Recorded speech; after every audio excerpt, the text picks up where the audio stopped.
That shot's incredible. That shot's insane. So it took us almost a year to design that environment. What? Yeah. Wow. It was a very complex shot, because there was nobody on set. It was, all stunt guys, that were kind of thrown here and there. Tell me about how Vecna was created and the extent of what went into this character. Thanks to Noom for sponsoring this video. Stick around and find out how you can get your free Noom evaluation. Hey, what's up? Welcome back to another episode of Visual Effects Artist React. We got a very special guest today. Julien from Rodeo Effects joins us on the couch. Tell us about why you're here and what you do. Well, I'm a visual effects supervisor. Started in France in a little boutique. It was Partisan, the production company. I work for music videos for Janet Jackson, Lenny Kravitz. I work with director Michel Gondry and moved in Canada for now 7 years, where I joined Rodeo FX. What are some of the projects that you worked on that we might have heard about? Game of Thrones, Aquaman, Stranger Things, WandaVision, Tales from the Loop, many more. You're in town for a very specific reason, because the Emmys are this weekend. Rodeo FX was nominated for 3 Emmys, I believe. Yeah, so we were nominated for The Witcher, for Foundation, and for Stranger Things. For us, it means a lot. Speaking of Stranger Things, let's take a look.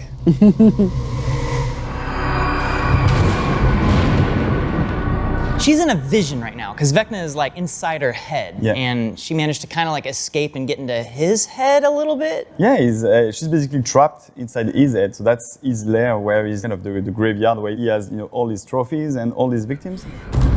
Max,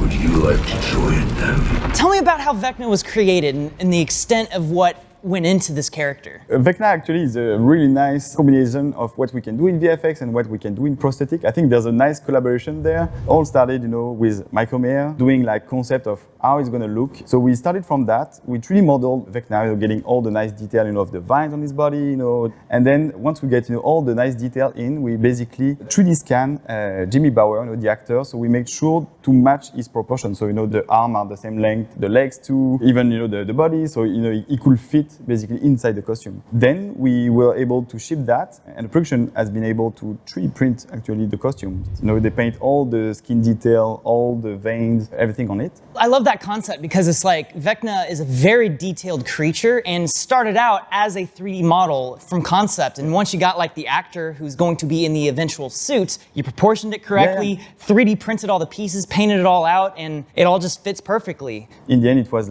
very cool because we kind of 3D scanned Vecna back and recreated again a second time, but then matching exactly the onset one. So we could replace any part of his body if needed or anything. They can't help you, Max.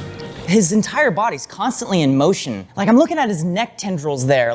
What's the process for replacing those? Is it actually a full-on track, or is it mostly a 2D sort of illusion type thing? Every shot is a 3D match move. That's the starting point. You have to get pixel perfect motion of his body, and then we can say, okay, I want to keep all the neck vines. Obviously, all the moving parts. We're gonna keep them CG. I'm guessing that you guys have basically an animated texture that's kind of moving along the vines. Is that how you're doing it? Yeah, that's how we did it. It's basically called the flow map. Every vine has a texture which is red or green and gives a direction and a speed. So you can control the vine speed per texture and the vine direction with the texture. And basically it's only then the shader that is animating all the UVs and make the maps kind of move. It's not something that we do usually in VFX. It's more of a video game technique. Exactly. A great example you'd see of something like this in a video game is a river of lava, for example. You're going along, you look at this river of lava, and it looks like it's flowing. And in reality, the shape of that river is just there, right? It's just polygons, they're sitting there. And it's the painted textures on top that are moving along that, giving you that impression of detail. Now you can just have the painted part of the texture, but you can also do the bump maps, displacement maps. It's all those things can flow along too, which give you the actual feeling of definition and grit and bumps on that surface flowing along. It's a great way to get dynamic motion out of something without having to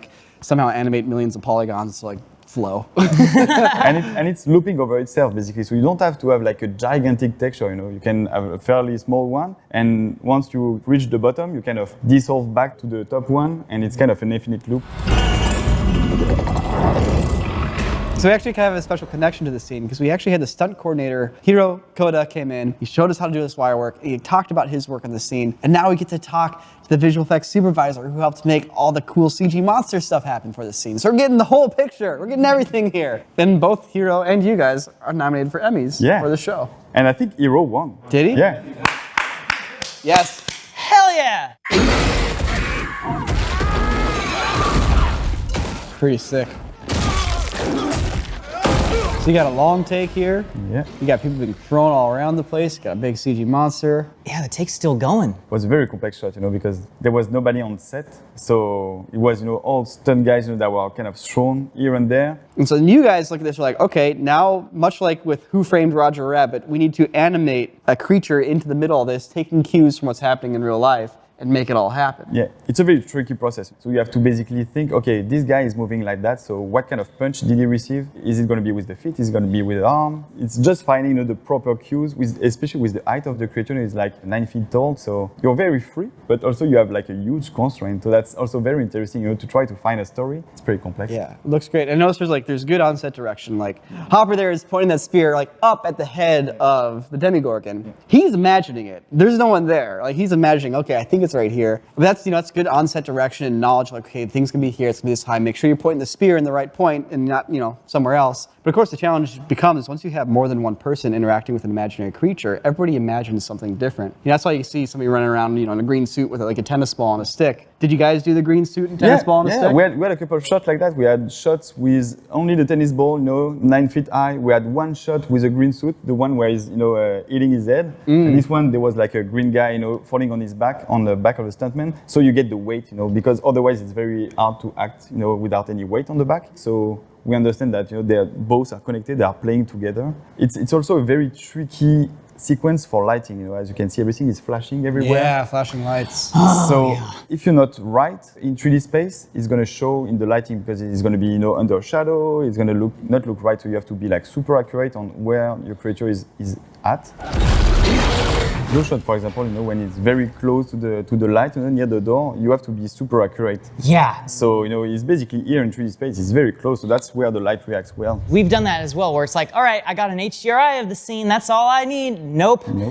Proximity to a light source is incredibly important, thanks to the inverse square law. By being so close to the light, that light has so much more weight than any of the other lights in the scene, and hence the top of his head and his neck is so much brighter right there. So you have to be close for it to react. Usually we start with a HDRI, but this one was like a fully recreated environment, so you can light it for real. Even HDRI, sometimes you take HDRIs and then you have to remodel a bit the environment or replace the light closer so it matches. Luckily nowadays we have no LiDARs for every single shot we do, so we know exactly where we are in 3D space and we can place the lights, right, yeah. for real.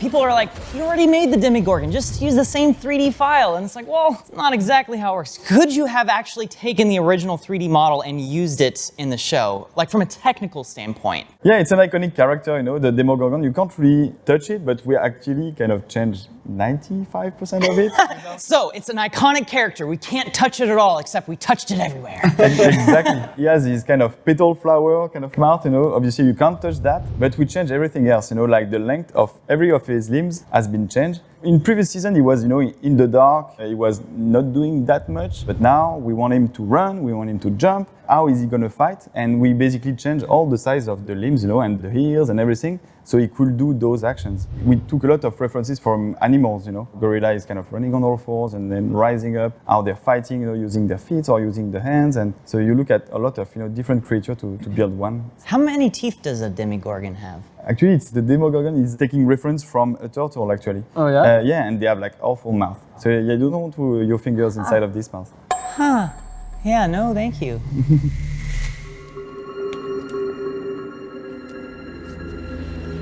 So on this one, we were responsible to build the look of the X, which is kind of the dome, the magic dome where, Wanda is kind of built that invisible wall. I'll be honest, I didn't realize the whole dome was literally called the Hex. I always just thought it was the force field.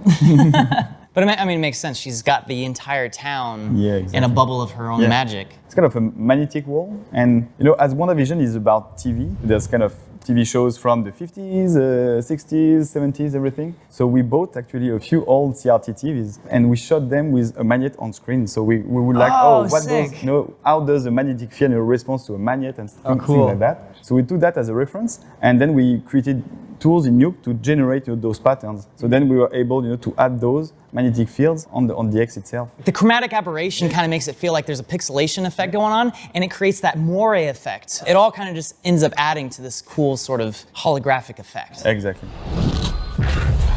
There's many layers that comes into creating this effect. There's those moire, then there's the glitches.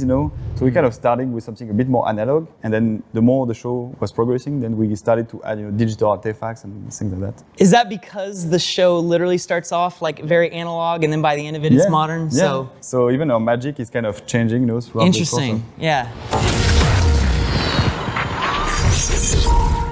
It took us almost a year to design that environment. What?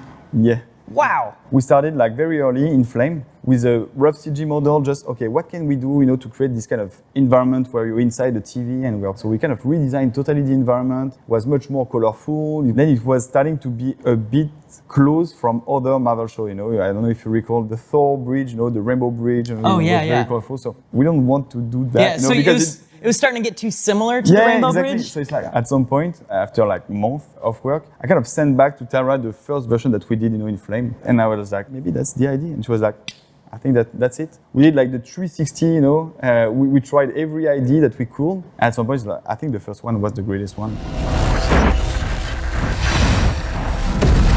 I think people forget how CG Vision is. Like this whole friggin' helmet thing, the silver helmet? Yeah, silver helmet is CG, but we keep the face as much as we can, so we keep the performance, because that's what the actor is here for, you have to keep him real, but then basically the whole body get replaced, especially in this sequence where he's basically destructing. Like that one shot where it's like his back was starting to like crack open and flex, is like, There's multiple complex levels of that, what is Vision made of? We don't really know, actually. We wanted to give it like a TV kind of destruction, So his cables, there's like animation of flight inside of him. So there's kind of little pixels. Some are more like hexagons. It takes a lot of layers to make it, look and feel complex and not like there's only one thing going on. There's a lot going on. Yeah.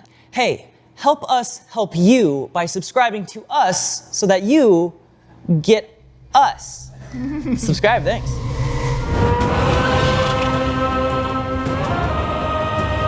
This is probably my favorite sequence from the entire season, like when the dragons just like lay waste to everything and Daenerys is all like, I'm boss now.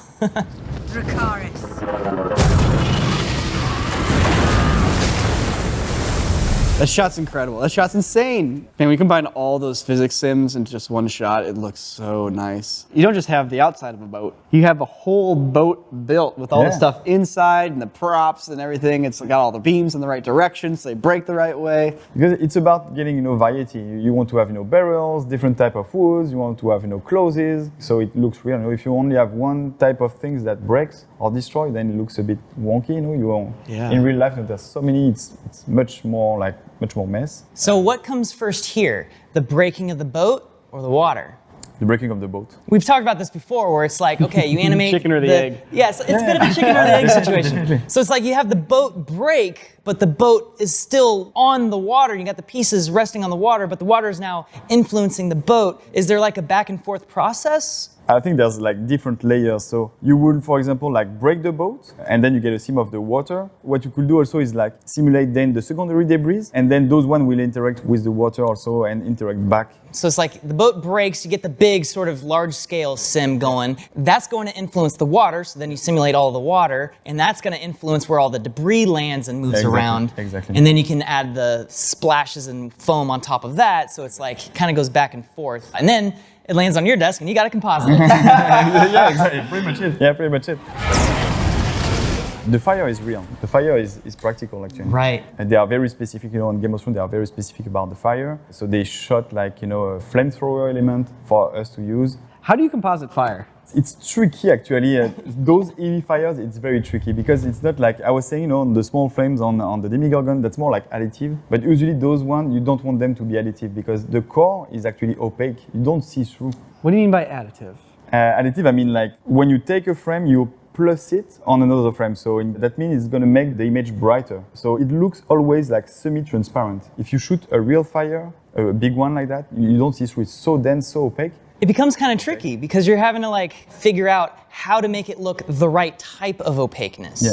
I've seen this so many times before where it's like you get a big explosion element, you know, a big fireball, and they just set it up on top of their footage and hit add, and it's like, well, the big, huge, volumetric fireball now just kind of looks like a candle flame. Yeah, it's like a transparent Yeah, yellow. transparent. Same for smoke. And there's a lot of, on Game of Thrones, a lot of smoke, thick black smoke, you know, it has to be very opaque. You can't plus that, you know, it needs to be opaque. Do you guys have a stock footage library of like fire and yeah. smoke that like it's top secret? Oh yeah, but we have. It's so good, but no one else gets to see it. I think that's honestly that's one of the things that amazed me at Rodeo FX. You know, when I arrived, the practical bank is insane. You know, I've shot like a blood on faces, a puff of smoke, explosion. One of the best I saw was I remember on Aquaman. You know, the character is called Mira. You know, she kind of jumping out from a plane, landing on the desert, and she's coughing sand. You know, are we gonna simulate sand? You know, to get out of her mouth? I don't know. So we went to the practical studio with the guys. And he was sitting exactly the same as the character on screen, and he was basically coughing sand. Wow. That's the best one. That person definitely knew they're making the reel. I love that. That's great. Because you're totally right. It's like, well, we could create a whole pipeline for this one shot so that she can simulate some sand coming out of her mouth. It's like, that's very doable. But why spend several weeks and multiple artists doing that when you can just have a dude dress up in a black suit and go, done! Of course, then you gotta actually composite it and whatnot, but like that's also still doable. And you get the realistic motion and motion blur and dust. Exactly. Everything that comes with it. I love that you have like an actual department dedicated to assisting the visual effects, you know? It always feels a little bit like a magic trick to me when you actually figure out how to get the right practical element made for your shot. It's kind of an art form that is kind of lost a bit right now. You know, you tend to be, okay, let's do it CG and brute force it in CG. But sometimes it's not the best way, you know? The most complex way is not the best way, you know, often.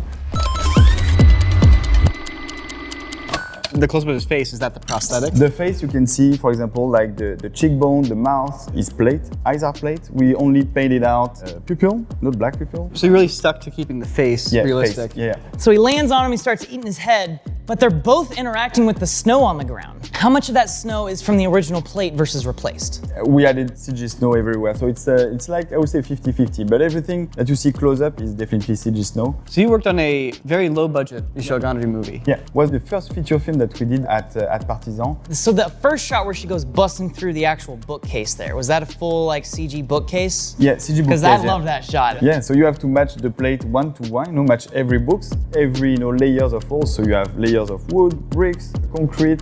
So there's a shot here where Daenerys is sitting on the back of the dragon. And the dragon's flapping its wings, and she's going from sunlight to shade, sunlight to shade, sunlight to shade. I've never noticed that.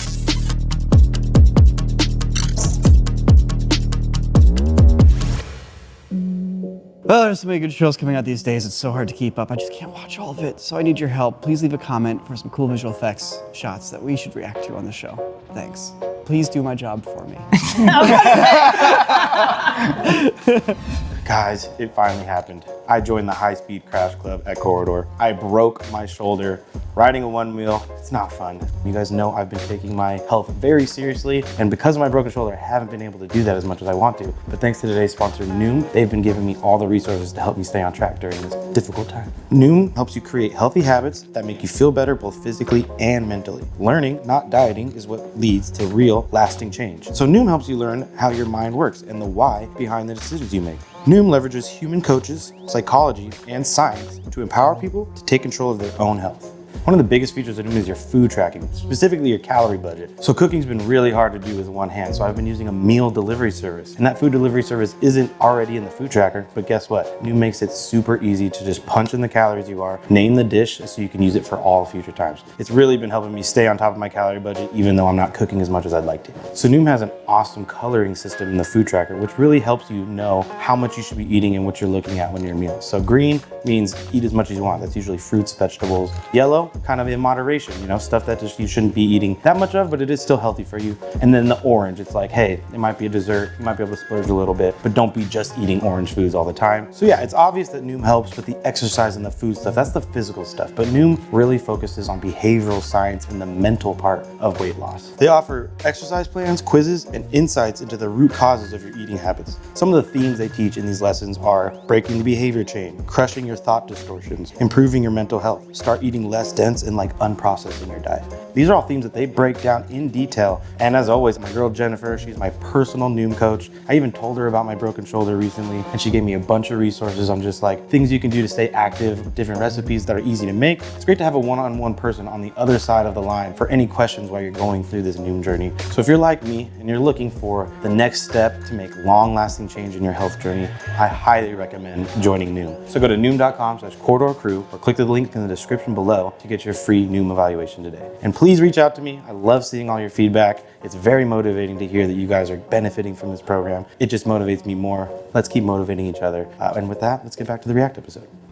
Man, that was so cool. Honestly, my favorite part about what we looked at today were all the breakdowns. You know, one of my favorite things watching are breakdowns, and I guess you can find that on the Rodeo VFX website, their Instagram. Julien, thank you so much for joining us today. It was a pleasure having you. Thanks for having me. It was a real pleasure to meet you guys. Huge congrats on Rodeo VFX and you guys being nominated for an Emmy for all the work that you guys did. That's so cool. I'm only a little bit jealous that you're gonna get to go hang out at the Emmys, and I'm just like, I mean, I guess I can't complain. I have it all right.